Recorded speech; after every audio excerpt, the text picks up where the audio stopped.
또 모든 분들 계셔서 감사합니다. 할렐루야. 오늘부터 4월 18일 성금요일까지 예수님의 순환에 대한 말씀들을 쭉 시리즈로 설교를 전합니다. 주보를 보시면 주보 속지 안에 자세한 내용이 있는데요. 그래서 원래 사순절은 이번 주 수요일서부터 시작이 되고 4월 18일 성금요일까지 사순절 계속되고 그 다음에 부활절이 4월 20일입니다. 그래서 그 기간 동안에 예수님이 순환당하신 여러 가지 일들에 대해서 시리즈로 3월 16일 주일만 제외하고 그날은 선교사님이 오셔서 설교를 전하시기 때문에 그 주만 제외하고 쭉 계속해서 이어집니다. 오늘은 미움받으심에 대하여라고 하는 제목으로 하나님의 말씀 전합니다. 제가 중고등부 전도사로 사역을 시작할 무렵 한 20년, 25년 정도 된 것 같은데요. 그 무렵부터 한국교회에서 많이 불러졌던 노래가 있습니다. 그 얘기 뭐냐면 당신은 사랑받기 위해 태어난 사람, 이런 노래가 있었습니다. 그리고 이런 류의 노래가 비슷한 가사의 노래들이 청소년들 집회에 가면 참 많이 불려졌습니다. 아마도 기왕이면 사랑받고 싶고 인정받고 싶고 환영받고 싶은 욕구가 가득한 청소년들의 정서에 부합했기 때문이겠죠. 3 Big Question이라고 하는 책은 모든 청소년들에게 중요한 3가지 질문을 있다고 했습니다. 첫 번째는 뭐냐? 나는 누구냐? 라고 하는 아이덴티티고요. 나는 어디에 속해 있느냐? 내가 어디에 belong to 되어 있느냐? 그리고 내가 공헌할 수 있는 것은 무엇인가? 라고 하는 3가지 질문이 중요하다고 했습니다. 이 중 두 번째 질문은 청소년들에게 꼭 필요한 소속감과 친구 관계에 대한 부분입니다. 그런데 사랑받고 싶고 어딘가에 소속되고 싶은 것이 청소년들만의 욕구이겠습니까? 어른들도 기왕이면 인정받고 싶고 기왕이면 존경받고 싶고 기왕이면 존중받고 싶고 환영받고 싶고 포함되고 싶지 않으십니까? 당신은 여기에 속해 있지 않아. 우리는 당신을 환영하지 않아. You don't belong to here. You are not welcome here. 라고 하는 이런 메시지를 직접적으로 간접적으로 경험하는 것은 좋은 경험이 아닙니다. 말은 노골적으로 그렇게 하지 않지만 여러분이 어떤 그룹의 사람들에게 가까이 가려고 하는데 어느 정도 거리에 이르러 보이지 않는 invisible wall, 보이지 않는 벽을 느낀 경우가 있지 않습니까? 이런 메시지를 주는 거죠. 당신은 원하지 않습니다. unwanted. 당신을 환영하지 않습니다. unwelcome. 거부하는 거죠. rejection or denial. 그다음에 당신을 사랑하지 않습니다. you are unloved. 그러니까 이렇게 되는 거고 조금 더 지나가면 조금 더 나가면 당신을 좋아하지 않습니다. dislike. 당신을 싫어합니다. 혹은 증오합니다. hated. 더 나아가면 당신을 그 hate가 더 나가게 되면 너를 죽여버리고 싶어. 그리고 나중에는 그 hate가 더 심해지면 난 널 죽일 거야. 그리고 실제로 죽이죠. 그런 일들이 인류 역사에 있어 왔고 일상생활에서도 있습니다. 그렇죠?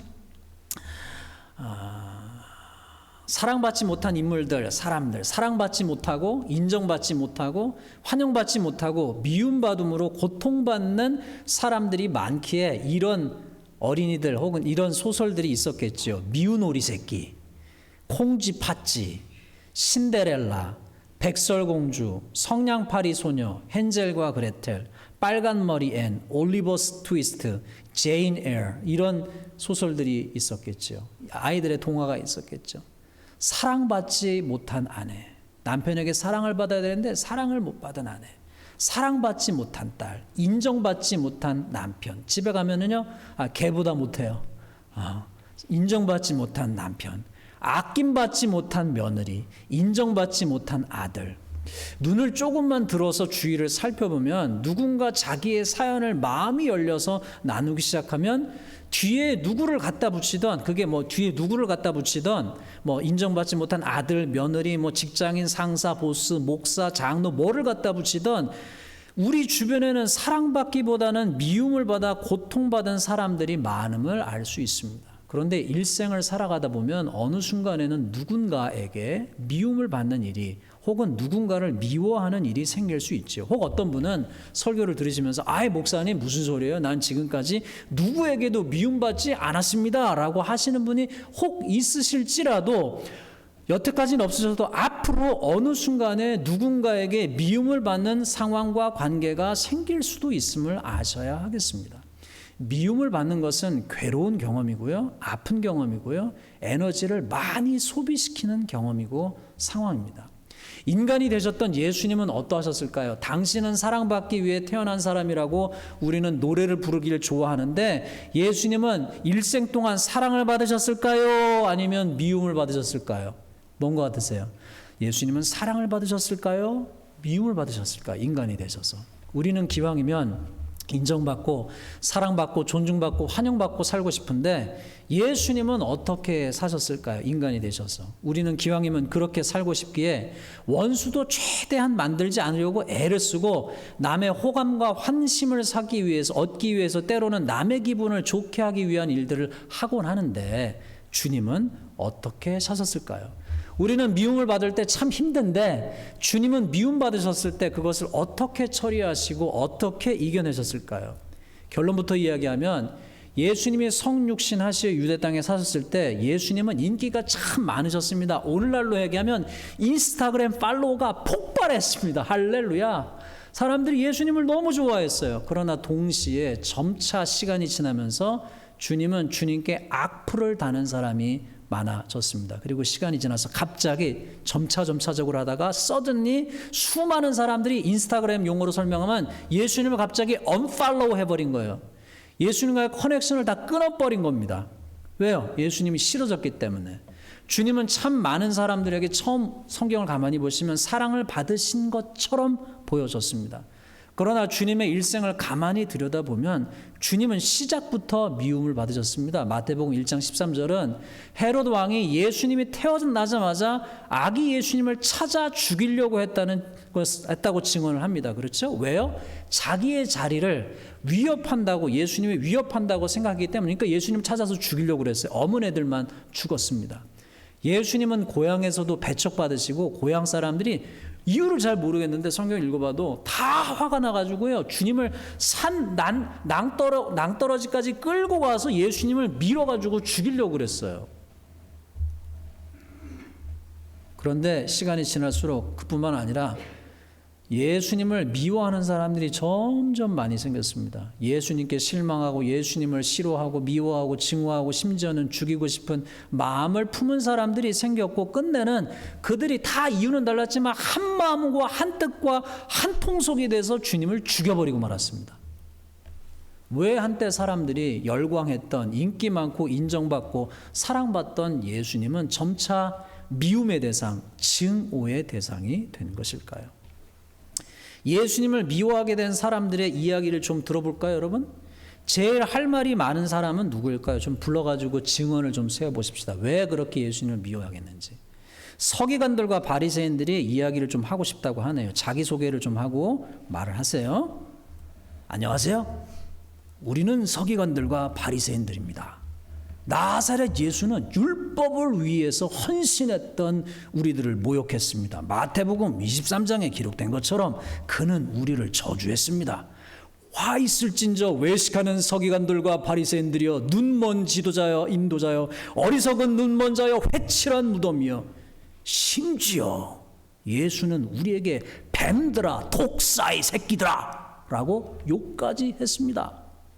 우리가 시장에서 인사받는 것과 랍비라 칭함을 받는 것을 좋아한다고 우리를 힐난했습니다.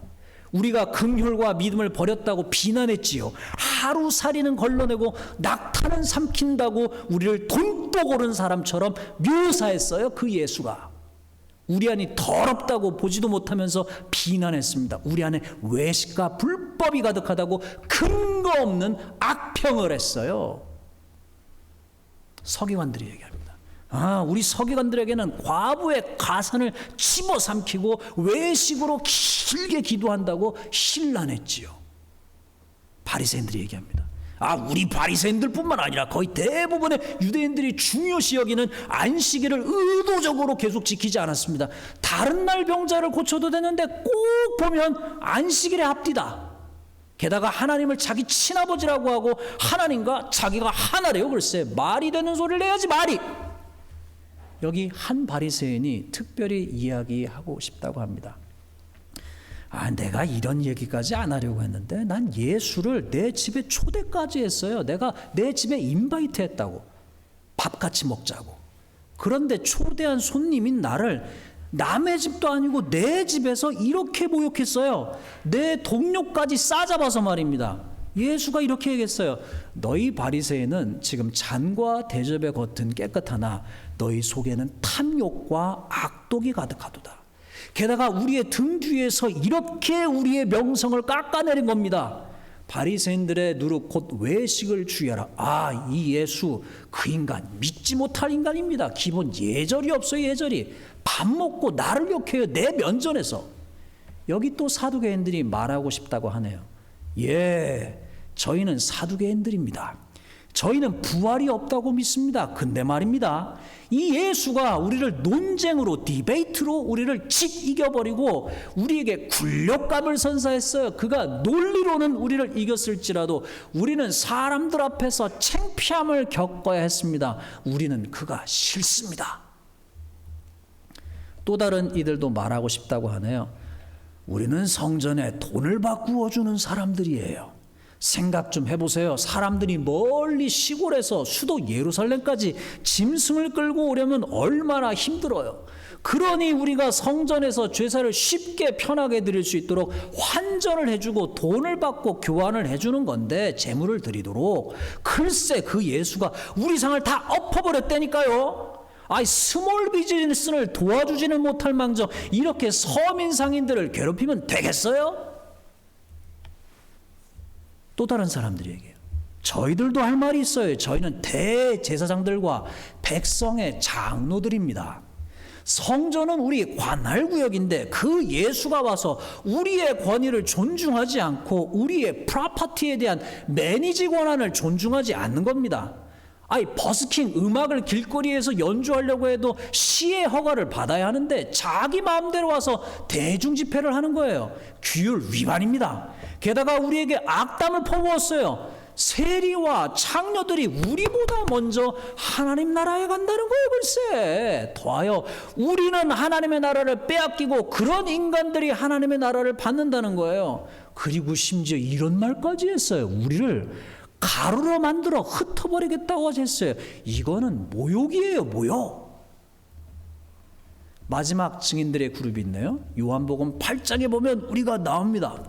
우리는 예수님을 따라다니던 사람들이었습니다. 그런데 어느 날 우리에게 예수가 이렇게 말하는 거예요. 너희는 너희 아비 마귀에게서 났으니, 그러면서 우리가 자기 말은 듣지 않으니 하나님께 속하지 않았다는 거예요. 자기가 신이에요. 뭐예요? 자기 말을 안 들으면 그렇다니.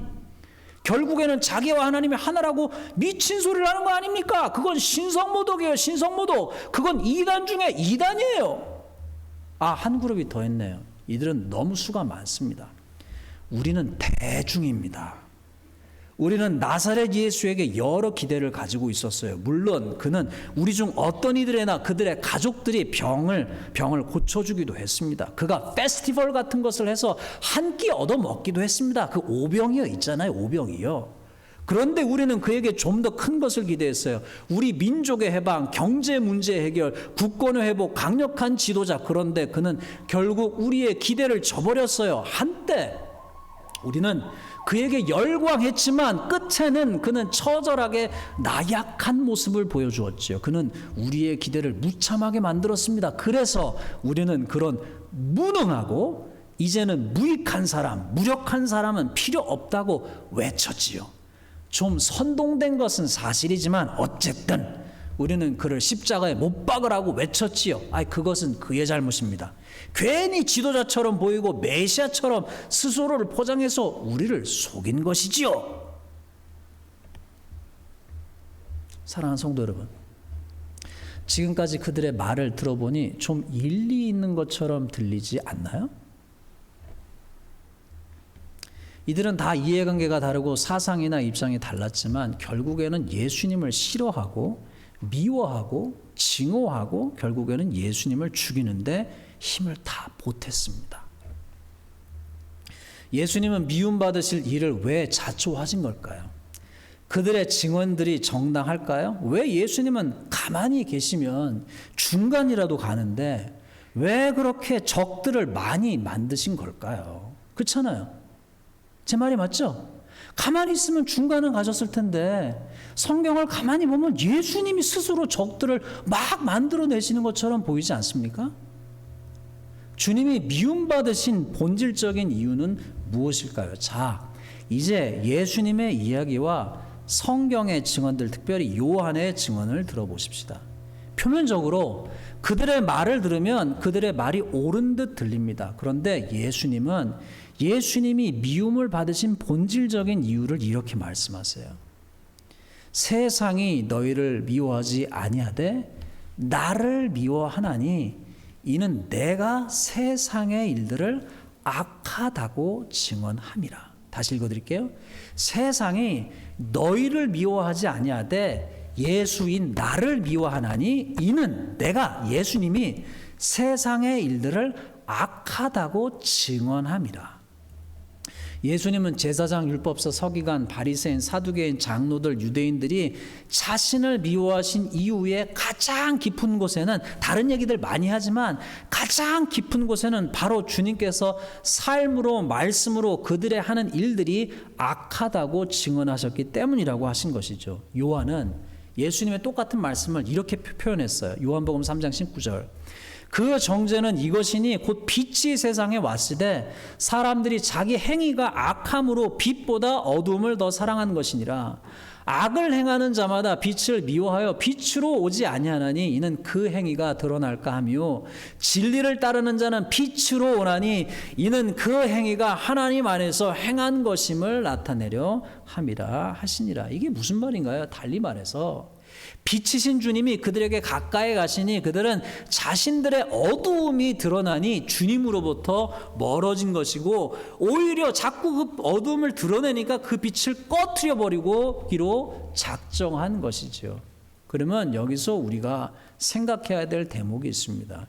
예수님은 왜 미움받으실 줄도 아시면서 그렇게 자청해서 그들의 어두움을 드러내신 것일까요?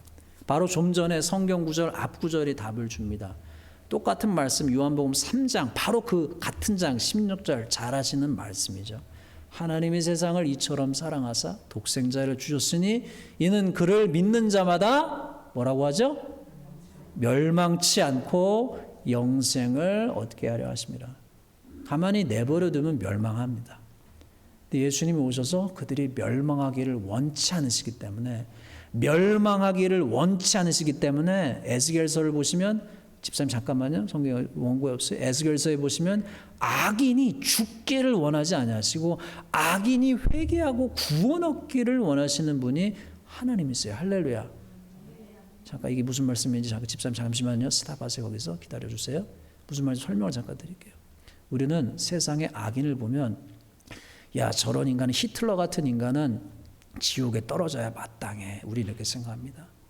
시리얼 킬러를 보면은 연쇄살인마를 보면 야 저런 인간은 지옥에서 그냥 갈아 문드려줘도 아깝지 않아. 우리 이렇게 생각합니다. 우리의 정서가 그래요. 이게 인간적인 정서입니다. 우리는 그렇죠?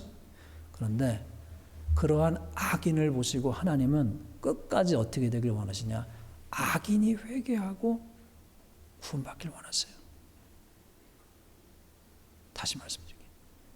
우리가 볼 땐 야 저런 나쁜 XXX 저런 나쁜 인간 저 인간은 죽어서 천벌을 받아야 마땅한 인간이라고 생각할 만한 여러분 마음속에 어떤 악인이든 그 악인을 한번 마음속에 생각해 보실 때 그 악인은 지옥에 제 눈 좀 보세요. 제 눈 좀 보세요. 저 자식은 지옥에 가야 마땅한 인간이야. 우린 이럴 때 하나님은 그 지옥에 갈 마땅한 인간을 보시고 하나님 그 악인이 회개해서 구원받기를 원하시는 분이 하나님이세요.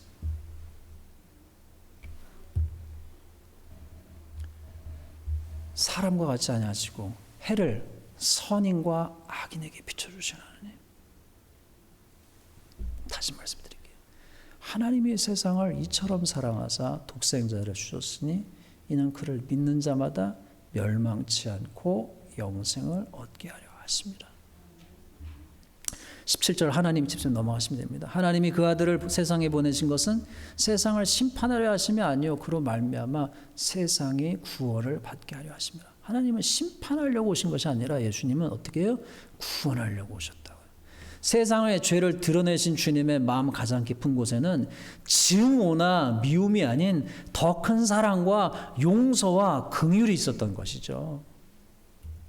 가만히 계시면 중간을 가는 것을 거부하시고 주님은 그들을 살리기 위해서 진리의 등불, 긍휼의 등불, 자비의 등불로 그들을 비춰주신 것이죠. 그런데 듣기에는 그렇게 들리지 않은 거죠. 그들 귀에는.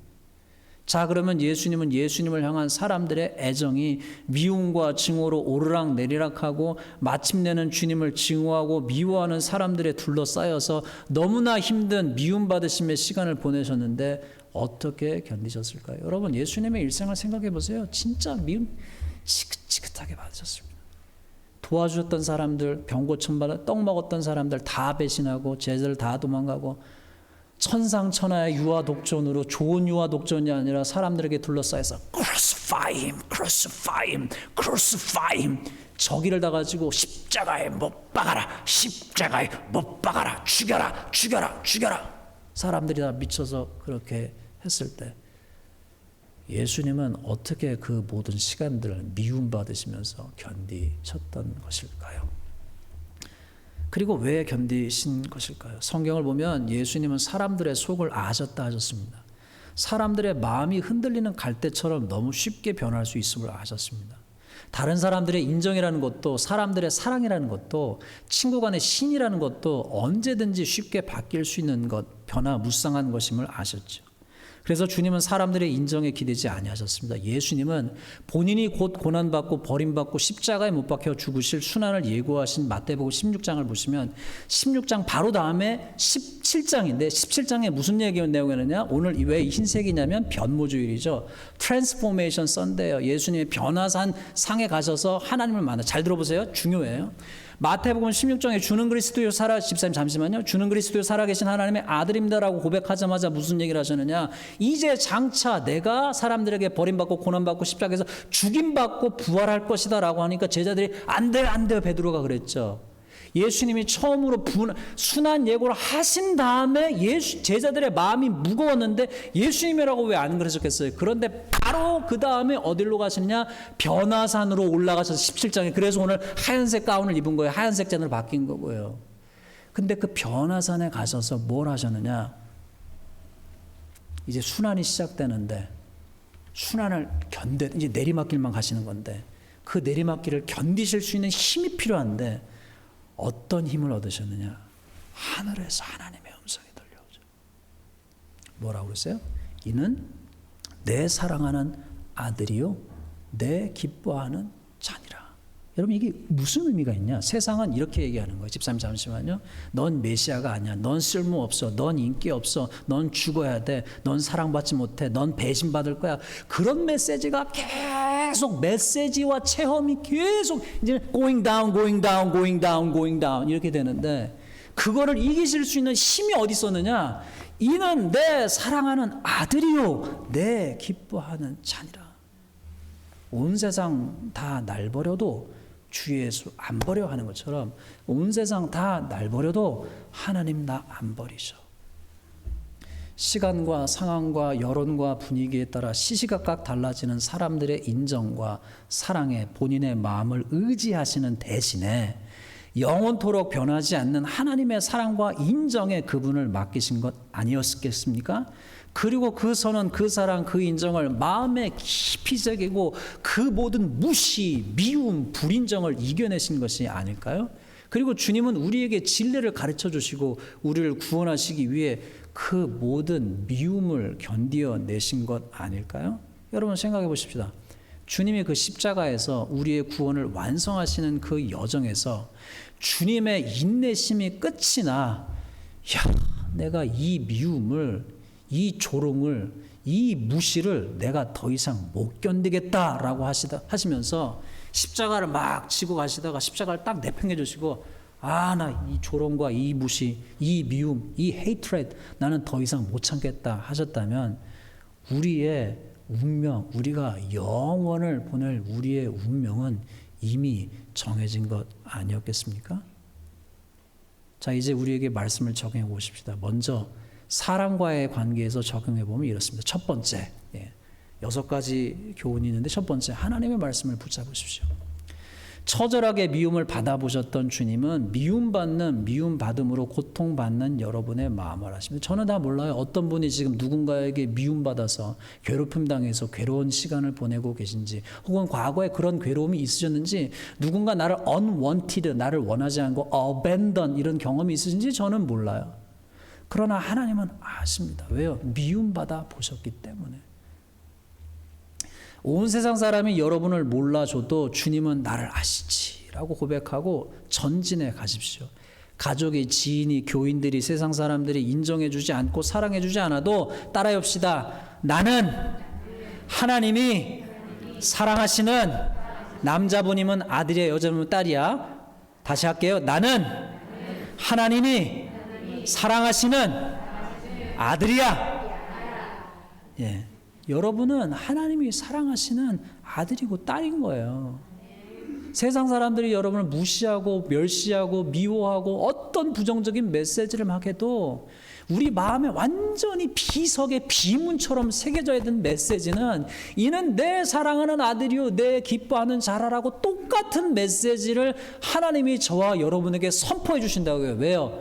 예수님이라고 하는 하나님의 독생자를 핏값 주시고 우리를 사셨단 말이에요. 할렐루야. 그러니까 이게 우리 마음에 ingrained 돼 있어야 돼요. 깊이 ingrained 돼 있어야죠. 넌 내가 예수를 주고 산 내 것이야 라는 말씀을 붙잡으시기 바랍니다. 때로는 여러분이 미움을 견뎌내고 이겨내고 하나님의 은혜로 여러분을 미워하던 사람들이 깨닫고 회개하고 여러분을 미워하는 것을 사과하고 달라지고 변할 수도 있어요.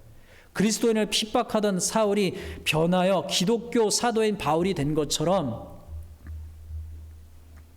말입니다. 그러나 때로는 여러분이 생을 마치는 날까지 그 사람들이 변하지 않을 수도 있어요. 사울과 다윗과의 관계처럼 말입니다. 그러나 여러분이 변할 수 있죠. 그 상황을 이겨내는 힘을 하나님께서 주시는 것이죠.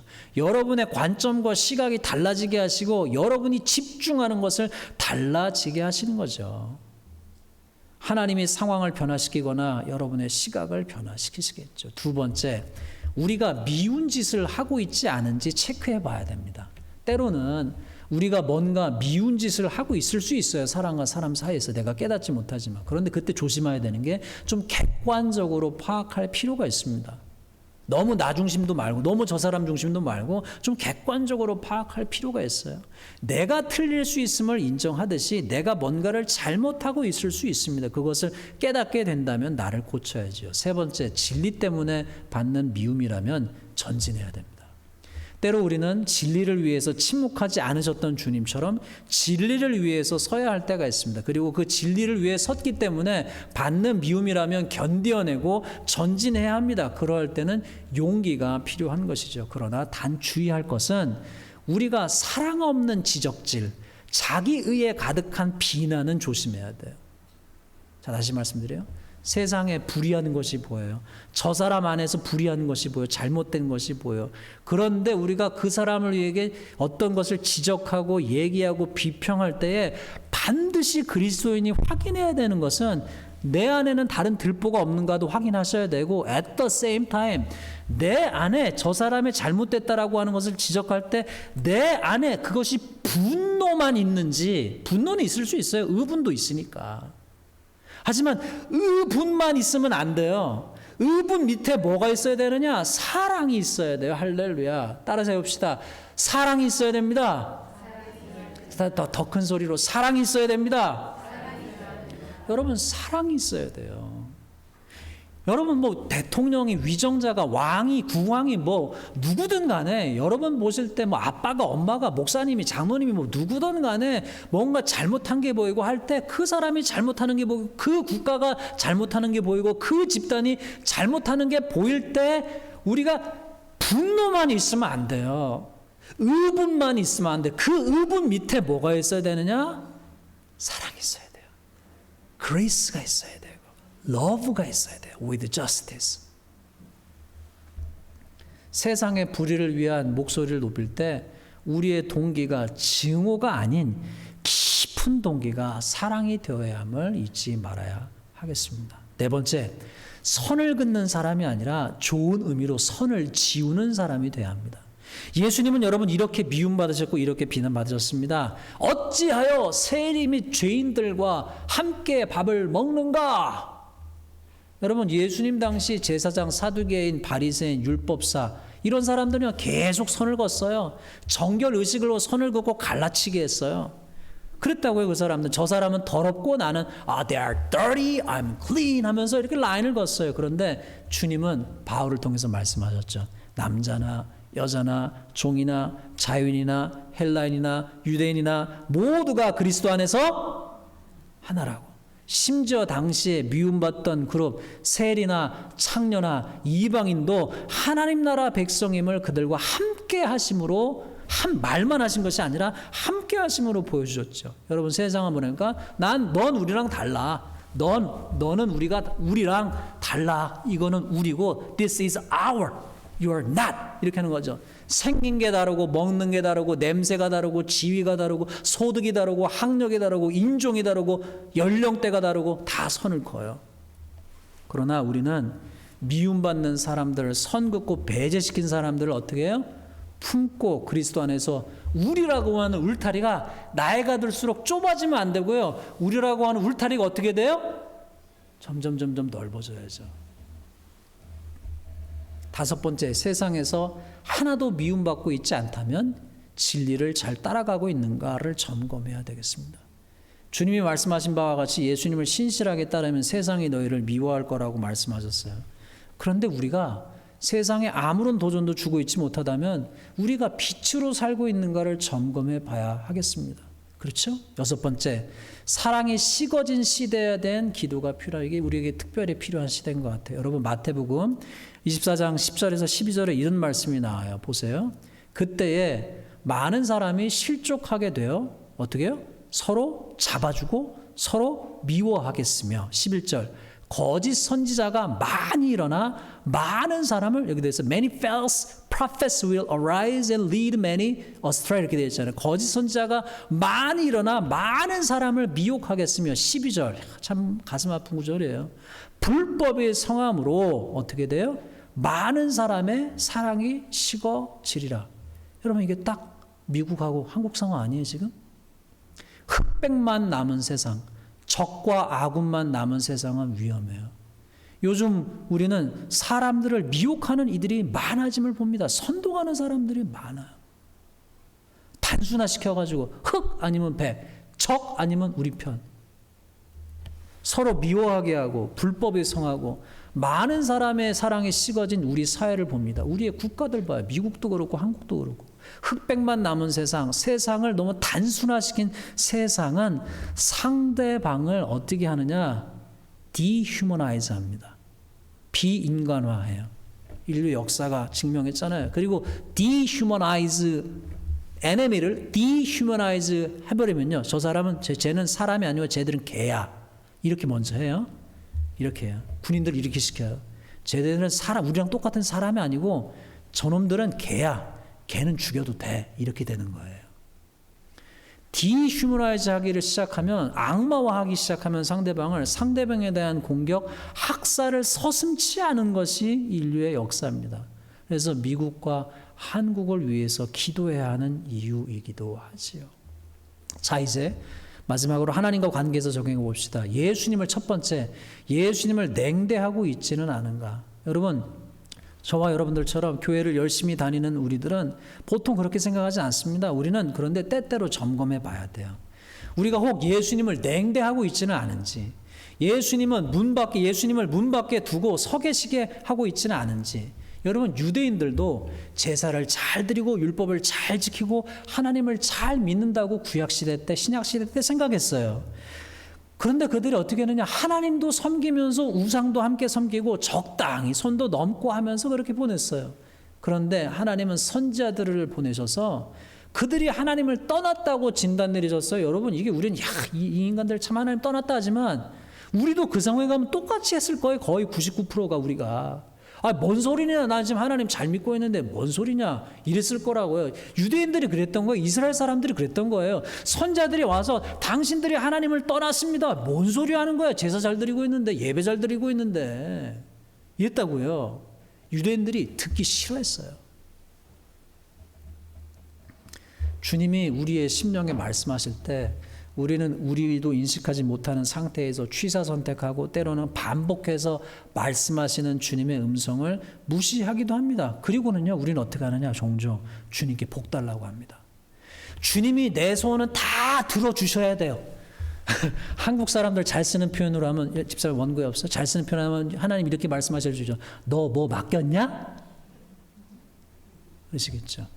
하나님한테 뭐 맡긴 것처럼 하나님한테 다 당연히 하나님은 You must answer, you must give me because you are my God 이런단 말이에요.